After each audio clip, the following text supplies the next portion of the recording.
সুপ্রভাত বন্ধুরা, কেমন আছো তোমরা সবাই? সকালবেলা এক গাছ ফুল দিয়ে দিনটা শুরু করলাম। তো বন্ধুরা, আজকে হচ্ছে ভোট, তো ভোট দিতে যাব একটু পরে। আর এই দেখো, গাছে আম পেকে আছে আর বছরের প্রথম পাকা আম এই যে মাটিতে পড়েছে। তো আজকে ছিল সোমবার, আমি হচ্ছে পনিরের তরকারি করছি, আজকে নিরামিষ আমাদের। তো পনিরের তরকারিটা রান্না করে খাওয়া দাওয়া করে আমি চলে যাব হচ্ছে ভোট দিতে।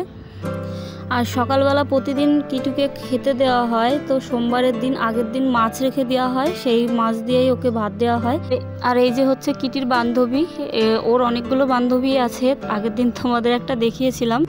আর এই খেতে দিলে এর খাবার ওর ঠিক মতো খেতেই পারে না, সব বিড়াল এসে ওর ভাগের খাবারটা খেয়ে যায়, তো এর জন্য মারামারি করছিল। এই দেখো, আর এই দেখো আমাদের কিটিবাবু একদম নিশ্চিন্তে বসে আছে।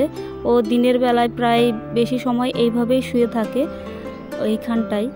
আর ভোটের আগের দিন সন্ধ্যাবেলা একটু বাজারে গেছিলাম, সেই ভিডিও ক্লিপসটা তোমাদের সঙ্গে শেয়ার করছি।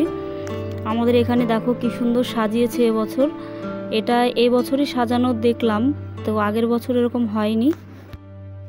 হ্যালো এভরিওয়ান, তো আজকে আমাদের এখানে ভোট, তো আমি ভোট দিতে বেরিয়ে পড়েছি।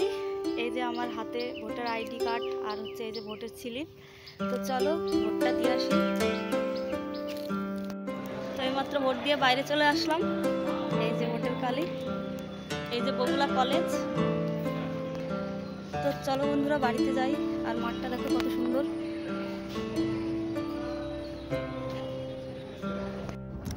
তো তারপর এখন সন্ধ্যাবেলা, এখন একটু মাঠে গিয়ে বসা হবে, তারপর একটু ভুট্টা পোড়া করব। আর তোমরা তো জানো এখন হচ্ছে নতুন ভুট্টার সিজন, নতুন ভুট্টা উঠছে। তো তারপর মাঠের থেকে একটু ডালপালা কুড়িয়ে নিয়ে এসে, আর নেহারও টিউশন ছুটি হয়ে গেল, তাই ভাবলাম মাঠে বসে বসে ফুরফুরে হাওয়া দিচ্ছিল সুন্দর, ভুট্টা দুটো পুড়িয়ে এখানে বসে আড্ডা মারবো। তোমরা জানো তো বন্ধুরা, আমরা সন্ধ্যাবেলা এখানে বসে আড্ডা মারি আর কিছু না কিছু খাবার জিনিস বাড়ি থেকে তৈরি করে নিয়ে আসে। হয়তো কেউ চা নিয়ে আসলো, কেউ মুড়ি করে নিয়ে আসলো, তারপরের দিন আবার আরেকজন নিয়ে আসবে কিছু। তো এরকম করে আর কি আমরা বসি মাঠে, আর খাওয়াও হয়, গল্পও হয়। তো এইভাবেই আর কি গরমের দিনগুলো কাটে আমাদের। তারপর দেখো এই ভুট্টা পোড়াগুলো হয়ে যাচ্ছে, আর এই দুটো এতই এক্সাইটেড, ভুট্টা দুটো পোড়াই হতে দিচ্ছিল না, পারে তো ওরা এখনই আগুন থেকে তুলে খেয়ে নেয়, এইরকম অবস্থা আর কি। তো তারপর দেখো ফাইনালি পোড়া হয়ে গেল। আর এই যে আমি ভালো করে একটু মুছে নিচ্ছি ভুট্টা দুটো। তারপর এই যে হচ্ছে একটু লেবু নিয়ে এসেছিলাম বাড়ি থেকে, ছুরিটাও নিয়ে এসেছিলাম, আর ওই কালো প্যাকেটে ছিল বিট লবণ, এই যে বিট লবণটা দিয়ে ভালো করে একটু ভুট্টাটাকে মেখে নিচ্ছি, যেরকম আর কি দোকানের মতো করে, তো সেরকমভাবেই করছি। বন্ধুরা তোমরাও একদিন এরকম করে খেয়ে দেখো, খুব ভালো লাগবে।